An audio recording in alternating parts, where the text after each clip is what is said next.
అందరి మనసుల్లోని అపోహలను అనుమానాలను తీసేయాలంటే సత్యకి నాకు మళ్ళీ పెళ్లి జరగాలి.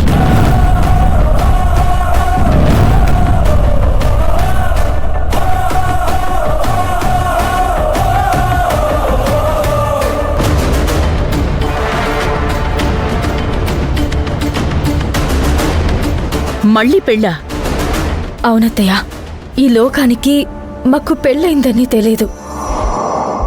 నేను సత్య వెళ్తుంటే చూస్తున్న ఈ లోకం నానా రకాలుగా మాట్లాడుతున్నారు. అదే సత్య అందరి ముందు నాకు తాళి కడితే ఎవరెవరిని క్వశ్చన్ చేయరు. అప్పుడు నాకు గతం గుర్తుకు రావాల్సిన పనిలేదు కదా అత్తయ్య. మా ఇద్దరికి పెళ్లి జరిగితే ఆయనకి మీకు సేవ చేసుకుంటూ ఈ ఇంట్లో ఉండిపోతానత్తయ్య. నువ్వు చెప్పింది కరెక్టేనమ్మా. ప్రతి ఆడదానికి పెళ్ళనేది ఒక కళ. కానీ నీ జీవితంలో అది ఒక మర్చిపోలేని కలగానే మిగిలిపోయింది. నువ్వు చెప్పినట్టే చేద్దామమ్మా. నీకు సత్యకి పెళ్లి చేస్తాను. కలలో కూడా మర్చిపోనంత ఘనంగా చేస్తాను. ఎవరు ఒప్పుకున్నా ఒప్పుకోకపోయినా ఈ పెళ్లి జరిగి తీరుతుంది.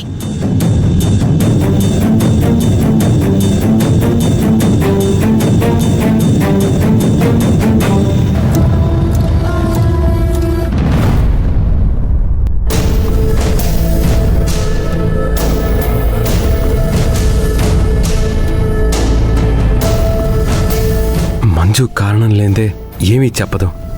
ఇంత పెద్ద విషయాన్ని అంత స్ట్రాంగ్గా చెప్పిందంటే నిజమే అయి ఉంటుంది. ఆ విషయం అమ్మా సిరి ముందు ఎలా చెప్పాలో తెలియక అలా అన్నాను. అహం దెబ్బతిన్నా అడ్జస్ట్ అవుతుందేమో కానీ ఆత్మాభిమానం దెబ్బతింటే తట్టుకోలేదు.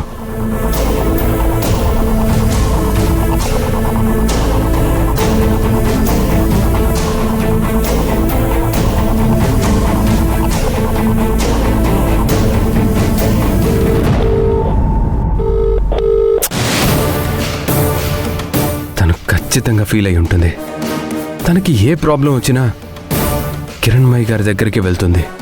అట్లీస్ట్ తనకైనా ఫోన్ చేసి సారీ చెప్పి మ్యాటర్ చెప్పి విషయం కన్వే చేయమనాలి.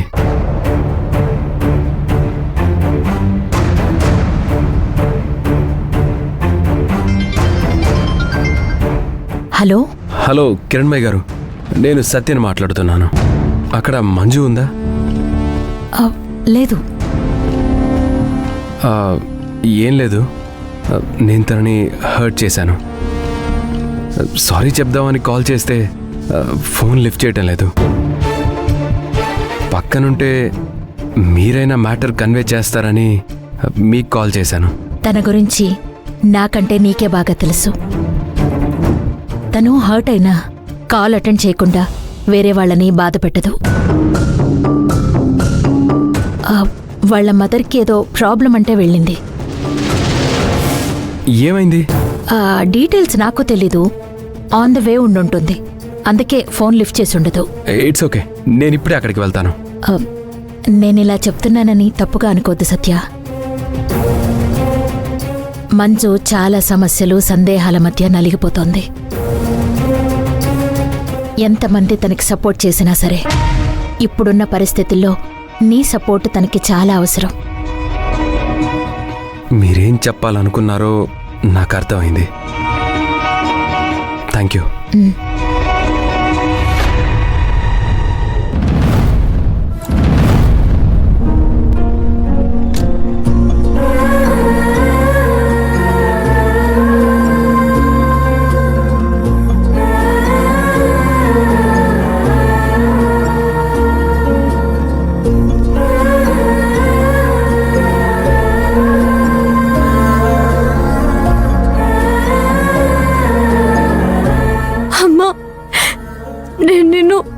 చంపుకోగలనమ్మా. చిన్నప్పటి నుంచి నన్నెంత గొప్పగా పెంచావో నాకు తెలుసమ్మా. ఆ గొప్ప గుణమే నన్ను కానిస్టేబుల్ని చేసింది. ఆ గొప్ప గుణమే నన్ను అందరికీ మంచి చేయమని చెప్పింది. అంత గొప్ప విలువల్ని నేర్పించిన నీకు విషమిచ్చి చంపేయమంటావా? అసలు అలా అనడానికి నీకు మనసులా వచ్చిందమ్మా?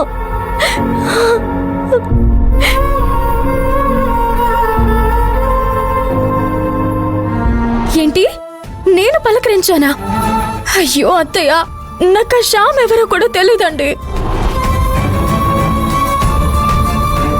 ఈ బాధలన్నింటికి ముగింపు పలుకుదామా అంటే ఆ సిరి అలా ఎందుకు ప్రవర్తిస్తుందో అర్థం కావడం లేదు. నేను సత్య గారు విడిపోక తప్పదా?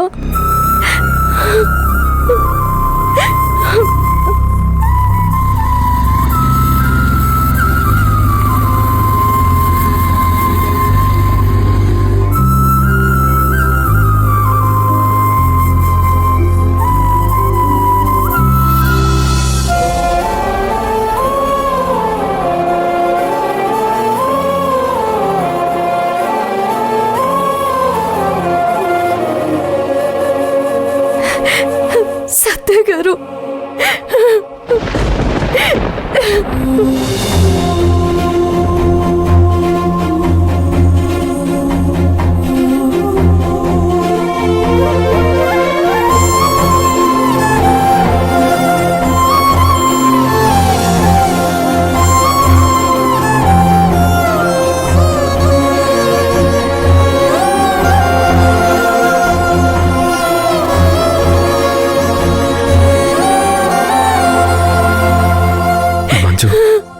ఈ క్షణం ఇలా ఆగిపోతే బాగుంటుందనిపిస్తుంది.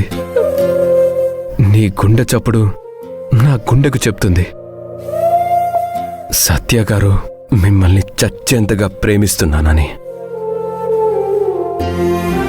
ఇన్ని రోజులు నీ గుండెల్లో దాగిన బాధ నీ కన్నీళ్ల రూపంలో నా భుజాన్ని తడుతుంటే నా గుండె కూడా బరువెక్కుతుంది. ఈ బాధలు రావడం బహుశా నా మంచికే అనుకుంటా. ఎందుకంటే నా మీద నీకున్న ప్రేమని తెలియచేశాయి. వదలొద్దు మంజు, గట్టిగా పట్టుకో.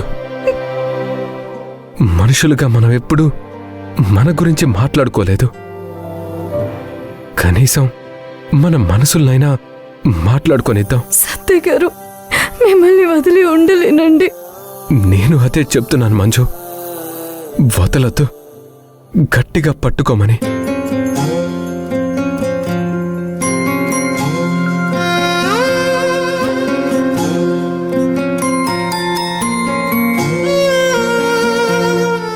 నీ కళ్ళల్లో కన్నీళ్లకి కారణం నేనే, నీ గుండెల్లో బాధకి కారణం నేనే. అయినా నా మీద నీకెందుకింత పిచ్చి ప్రేమ? సత్య గారు, ఇది ఈనాటిది కాదండి, ఇది జన్మ జన్మల బంధం. ఎంతమంది వచ్చినా మనల్ని విడదీయలేరు. అవును, విడదీయలేరు. మీ అమ్మ మాటల్లో న్యాయం ఉంది, మీ అమ్మ బాధలో బాధ్యత ఉంది. తన ప్లేస్లో ఉండి ఆలోచిస్తే తను మాట్లాడినవన్నీ కరెక్టే. నేను మన జీవితాల్లోకి సిరి అనే సమస్యను తీసుకొచ్చాను. దానికి పరిష్కారం కూడా నేనే చెప్తాను.